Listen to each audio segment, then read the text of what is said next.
వచ్చాను. ఇట్లా ఇట్లా డిపార్ట్మెంట్ ఉంది అని వచ్చాను. అయితే ఆ స్థలం వరకు రికార్డ్ చేస్తాను.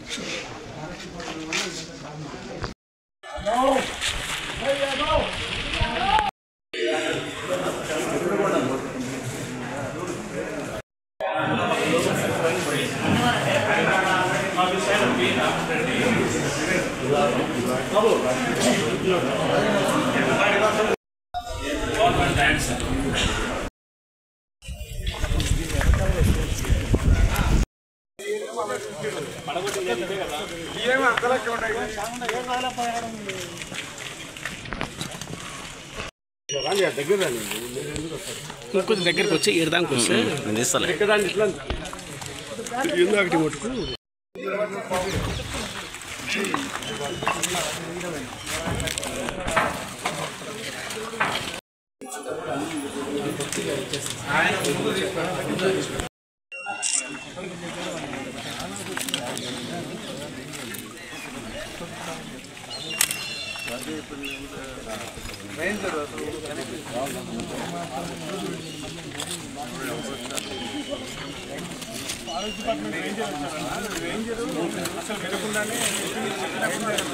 ఎంత రిక్వెస్ట్ చేశా కానీ అంత పైనుంచి పోతేనప్పుడని ఆర్డర్ ఒబీడియన్స్ చేయాలని చెప్పి అతను పర్మిషన్ మా ఉద్యోగం పోగొట్టుకుంటాం అనేది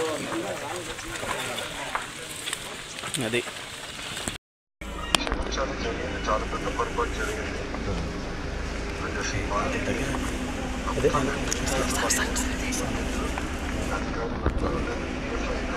వివరించారు.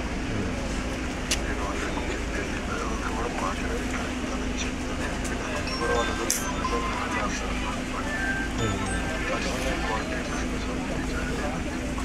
మానిటర్ చేస్తున్నా నేను చూస్తున్నాను. ఇది నేను ఆల్రెడీ నేను కూడా పబ్లిక్గా స్టేట్మెంట్ ఇచ్చాను. ఇంకా బయట మనం చేయాల్సిన పనులు చేసుకున్నాను. నాది బాధ్యత రాజకీయ చేసుకోండి. ఆ సైడ్ నుంచి నేను ఒక బస్సు కూడా అటాచ్ చేస్తే ఇప్పుడేమున్నా కూడా నేను అదే సార్ బస్సు ఆగస్టు నుంచి ఆగింది సార్. అది బస్సు ఆగస్టు నుంచి ఆపినారు సార్. అది అయిపోయింది సార్. నేను ఆర్డర్స్ ఇచ్చేసాను చేసుకుంటాను. అదే సార్ మన నేను చూసుకుంటాను. అదే సార్ నాయన గారు 95లో స్వామి సమాధి అయ్యారు. కాశీనాయన గారు ఈయన మన యొక్క సిరిడిన సాయినాథన్ లేక ఈయన గొప్ప మహనీయుడు మా యొక్క ఏరియాలో. నాయన గారు ఎన్నో వందల ఆశ్రమాలు ఉన్నాయి. నాయన గారు వచ్చిన తర్వాతనే ఈ అన్నదానం అనేటువంటిది తెలిపాడు. ఫస్ట్ తాతగారికి కూడా ఆ యొక్క తిరుపతిలో అన్నదానం చేయమని కూడా నాయన గారు చెప్పడమే అది. ఎందుకంటే స్వామి ఆయన ఈ యొక్క హైదరాబాద్ కానీ ఈ మొత్తం ఈ రాయలసీమ ఈ తెలంగాణ ఎన్ని ఏరియాలన్నీ బాగా తిరుగుతుండేవాడు ఆయన. కాబట్టి స్వామివారికి నాయనగారు 95లో ఇక్కడ జ్యోతి క్షేత్రంలో సమాధి అయినారు. ఆ సమాధి అయినప్పటి నుంచి ఈ 4 రాష్ట్రాల్లో ఉన్నటువంటి భక్తులందరూ లక్షలాది మంది స్వామివారి దర్శనానికి వస్తూ ఉంటారు. ఆయన ఆరాధన కూడా డిసెంబర్లో జరుగుతుంది సార్. దత్తపౌర్ణమి స్వామి సమాధి అయ్యారు.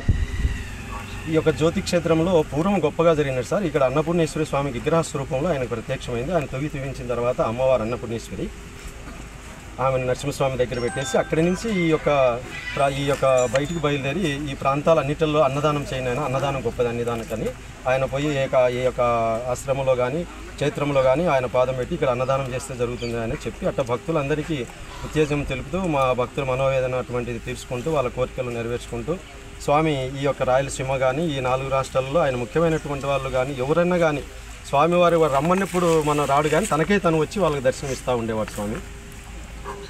కాబట్టి సార్ ఇక్కడ వీరారెడ్డి గారి టైంలో సార్ ఇక్కడ వీరారెడ్డి గారి టైంలో రోడ్డు వేయడం కానీ కరెంటు ఇవ్వడం కానీ కాశీనాయన మండలి పెట్టినది కూడా నాయన గారి టైంలో అన్నారు. మన చంద్రబాబు నాయుడు గారి టైంలోనే ఈ మొత్తం అన్ని జరగడం కూడా ఆ యొక్క క్షేత్రానికి కరెంటు కానీ రోడ్డు కానీ మండలం కానీ అభివృద్ధి పని అంతా కూడా ఆ మీ టైంలోనే జరిగింది. కాబట్టి ఇప్పుడు ఏమైందంటే ఈ 29 సంవత్సరాలలో ఎదురు లేకుండా లక్షలాది మంది దర్శనం చేసుకుంటూ అన్నదానాలు గొప్పగా ఆయన కార్యక్రమాలు జరుగుతూ ఇటీవల ఫారెస్టోళ్ళు కొంత మాకు పర్మిషన్ లేదు దీని మీద ఇబ్బంది కలుగుతాం అన్నప్పుడు మేము దానికి తగిన ఒక 50 ఎకరాలు సబ్మిట్ చేసి ఫైల్ ఢిల్లీలో పంపించినాం సార్. అది ఈ లోకల్ మా యొక్క ఇన్ఛార్జి నితీష్ రెడ్డి గారు మా లోకల్ నాయకులు అందరూ కలిసి దీని మీద బాగా శ్రద్ధ పెట్టేసి కాశీనాయన గారి ఆశ్రమాన్ని తిరిగి మనం కాపాడుకోవాలనేటువంటి అందరూ ఉద్దేశము. తరువాతి ఉండే భక్తులు వేలాది మంది కూడా లక్షలాది మంది కూడా ఆయన యొక్క సమాధి సంస్థానాన్ని మనం కాపాడుకోవాలనేటువంటి సంపూర్ణ భావంతో మేము కార్యక్రమం చేసి ఫైల్ కూడా ఢిల్లీకి పంపించినారు సార్ మా వాళ్ళు లోకల్ వాళ్ళందరూ కలిసి. దీనికి మాకు న్యాయం చేసి ఈ యొక్క క్షేత్రానికి పర్మిషన్ తీసుకొచ్చే బాధ్యత మీదే సార్. ఇది అది నేను వర్కౌట్ చేస్తున్నాను, నేను పర్సనల్గా అది వర్కౌట్ చేస్తున్నాను స్వామి. ఇమ్మీడియట్గా 2 విషయాలు, ఒకటే బస్ ఒకటే నేను నాకు 4-5 రోజులు అది ఇమ్మీడియట్గా మళ్ళీ ప్రారంభిద్దాం. రెండోది ఏదైతే వీళ్ళు మాకు చెప్పకుండా చేసిందో అది వ్యక్తిగతంగా నేను చూసుకుంటాను స్వామి. అది ఇంకోసారి జరగదు. అయ్యే ఖర్చు కూడా ఏదంటే పర్సనల్గా నేను చేస్తాను. రెండోది మూడోది కూడా స్వామి, నేను మనోడు నంబర్ ఇస్తాను. ఏమంటే మనోళ్ళు వాట్సాప్ ద్వారా నాకు మెసేజ్ పెడితే సరిపోతుంది స్వామి. నేను పర్సనల్గా కోఆర్డినేట్ చేస్తాను స్వామి.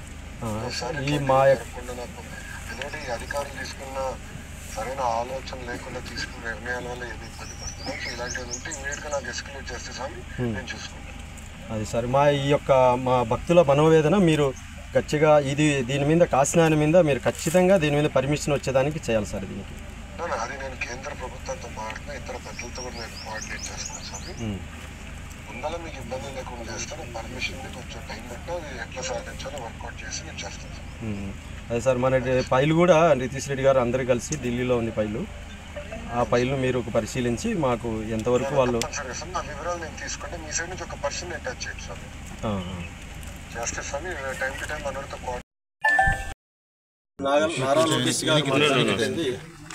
ఆ సార్ గారు మీకు ఎలాంటి ఇబ్బందులు లేకుండా మా ప్రభుత్వం వారు తొందరపాటుతో ఏమైనా చేసుంటే అవి నేను సరిదిద్దడానికి సిద్ధంగా ఉంటాము. ఆ యొక్క ఆలయ సంరక్షణకు కానీ ఆ పర్మిషన్కి కానీ మేము అన్ని విధాలుగా మేము ఆదుకొని ఆ యొక్క క్షేత్రాన్ని డెవలప్మెంట్ చేసేటటువంటి మార్గం మేము చేస్తాము. పర్మిషన్ కూడా తీసుకొచ్చేదానికి ఢిల్లీలో కూడా మాట్లాడి ఆ పర్మిషన్ తీసుకొచ్చేదానికి నేను అన్ని రకాలుగా ఆ యొక్క క్షేత్రాన్ని ఆదుకుంటానని. మీరు జరిగినటువంటి దాన్ని నాకు కూడా చాలా బాధాకరంగా ఉంది. ఇంతవరకు నా దృష్టికి రాలేదు. ఈ బిల్డింగులు పడగొట్టడం కానీ బాత్రూమ్లు కానీ హౌస్లు కానీ ఏమైనా కొట్టినటువంటిది ఇంతవరకు నా దృష్టికి రాలేదు. ఇప్పుడు మాత్రమే నా దృష్టికి వచ్చింది. కాబట్టి వెనకంబడి నేను స్పందించి దీని మీద గట్టిగా చర్య తీసుకొని దీనికి పర్మిషన్ తీసుకొచ్చేదానికి కానీ ఎటువంటి టైంలో జరగకుండా జరిగిన దానిలో కూడా నేను గవర్నమెంట్ ద్వారా దానికి సహాయం కూడా చేస్తాము. కాబట్టి మీకు బస్సు మార్గాన్ని కూడా ఇప్పుడు లేదంటున్నారు. దానికి కూడా మేము తొందరలోనే దాన్ని బస్సును కూడా పంపించే మార్గం చేస్తాము. భక్తుల మనోవేదన దెబ్బతినకుండా మా యొక్క వంతు మేము సాయం చేస్తామని ఆయన మా యొక్క ఎందుకంటే మేము చేసినటువంటిది ఏదైనా పొరపాటు ఉంటే దాన్ని మేము సరిదిద్దుకొని ప్రజలకు భక్తులకు అందరికీ కూడా మంచి న్యాయం చేస్తామని చెప్పి ఆయన లోకేష్ గారు మాతో విన్నవించి కృతజ్ఞతతో మాకు జై లోకేష్ గారికి చెప్తాం. మీడియా సోదరులకు పత్రికా విలేకరులందరికీ నమస్కారాలు. ఈరోజు కూటమి ప్రభుత్వం శ్రీ నారా చంద్రబాబు నాయుడు గారు ముఖ్యమంత్రి గారి ఆదేశానుసారం, అదేవిధంగా ఐటీ విద్యాశాఖ మంత్రివర్యులు శ్రీ నారా లోకేష్ గారి ఆదేశానుసారం, అదేవిధంగా ప్రభుత్వం యొక్క దూతగా ఈరోజు నన్ను ఇక్కడికి పంపించడం జరిగింది.